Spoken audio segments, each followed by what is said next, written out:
Voltamos com o Jornal Jovem Pan, que você pode acompanhar também com imagem pelo YouTube, pelo Facebook da Jovem Pan Online. E agora vamos falar de economia. Nós estamos na linha com a Alessandra Ribeiro, que é economista da Tendências Consultoria. Alessandra, boa tarde. Boa tarde, Denise. Bom, Alessandra, nós tivemos hoje a divulgação do relatório semanal Focus, que mostrou o mercado financeiro otimista em relação a vários aspectos aí da economia, reduzindo projeção de inflação, ampliando a previsão de crescimento.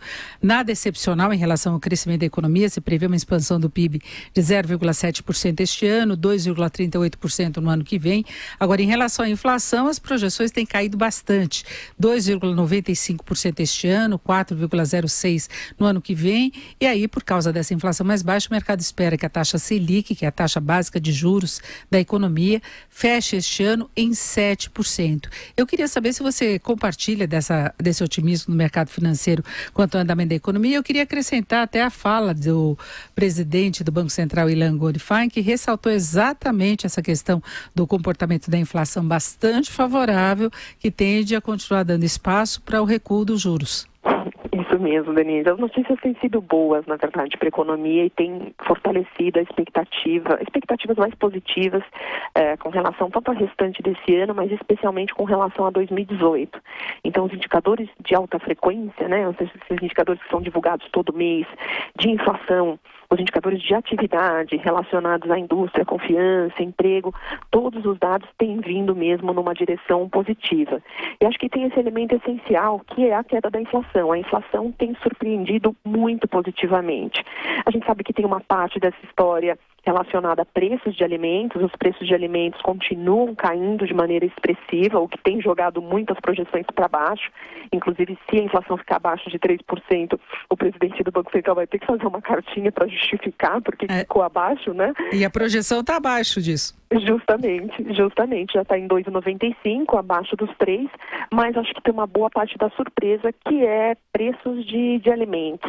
Os demais preços, o Banco Central vem batendo nessa tecla e nós concordamos que os demais preços têm evoluído em linha com o esperado mesmo. A surpresa é a alimentação.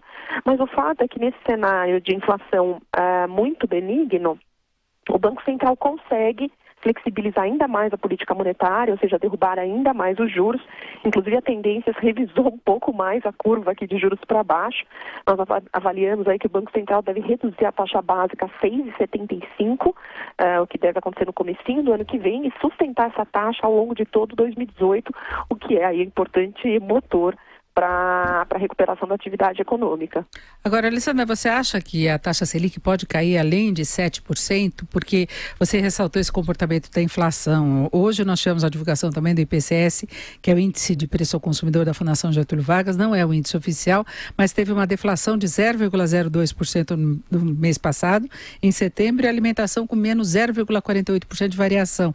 Então a gente vê que a alimentação vem compensando, inclusive, alguns aumentos pontuais. Tem a questão de energia. Muita gente reclama quando a gente fala que a inflação está baixa, porque tem muita coisa que está aumentando no meio dessa média geral, não é?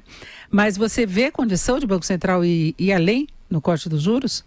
Acho que tem espaço para ele um pouquinho abaixo de 7 e tem a ver com esse cenário mesmo inflacionário. Com a inflação, com a possibilidade de ficar até um pouco abaixo de 3, o nosso número até é 3,1, mas o risco é mesmo na direção de ficar abaixo de 3%. O que acontece, embora a política monetária ela não tenha que combater, né, assim, um choque como esses, um choque em preços de alimentos, o fato é que uma inflação muito baixa esse ano, ela também é carregada para o ano que vem. Então é por isso que as projeções para 2018 também estão caindo, mesmo num cenário de recuperação da atividade econômica.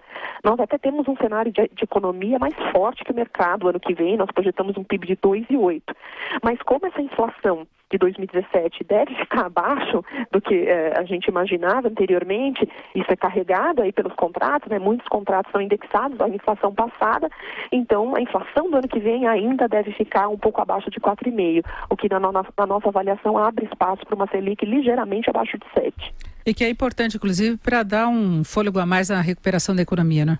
Justamente, Denise, acho que esse é o ponto.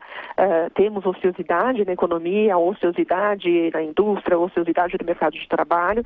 Então, com esse estímulo, né, que é a redução de juros, essa ociosidade vai reduzindo mais rapidamente. Então, acho que esse é o ponto principal. O cenário inflacionário está permitindo, acho que tem, como eu falei, uma parte que é choque de alimentos, tem outra parte que é o próprio trabalho do Banco Central feito ao longo desde que essa equipe assumiu. Agora, Alessandra, nós temos vários internautas aqui reclamando não só dessa questão da inflação, que muita gente ainda sente vários aumentos aí no bolso, mas a questão de mercado de trabalho. Você acha que nesse ritmo de crescimento da economia projetado pelo mercado financeiro, há condições de um corte maior do desemprego, de uma redução maior? Acho que inclusive acho que os últimos dados, eles têm reforçado essa percepção positiva para o mercado de trabalho, Denise. Inclusive o mercado de trabalho está recuperando antes do que nós imaginávamos aqui, porque o mercado de trabalho, ele sempre reage com uma certa defasagem. Mas não, o mercado de trabalho já está mostrando uma reação, primeiro em setores, não em setores, acho que principalmente assim, indústria e serviços, mas setor privado sem carteira assinada, então é mais o trabalho informal, né? Mas de qualquer forma é uma notícia positiva, é melhor ter um trabalho informal, carteira sem assinada, do que ficar sem emprego, então isso já está mostrando, mas mesmo pelos dados do CAGED que mostram só trabalhador com carteira assinada, a gente tem uma mudança tremenda na dinâmica, com os dados até agosto. Já foram criados aí mais de 100 mil postos de trabalho, sendo que no mesmo período do ano passado tinham sido destruídos 700 mil postos de trabalho. Então essa dinâmica, conforme a economia vai ganhando tração, o impacto no mercado de trabalho deve ser mais expressivo. Então é o que nós estamos esperando aqui. Criação de emprego, inclusive no ano como um todo, mas ganhando mais tração mesmo em 2018. Nós conversamos com a Alessandra Ribeiro, que é economista da Tendências Consultoria. Alessandra, muito obrigada, uma boa tarde. Obrigada, Denise, boa tarde.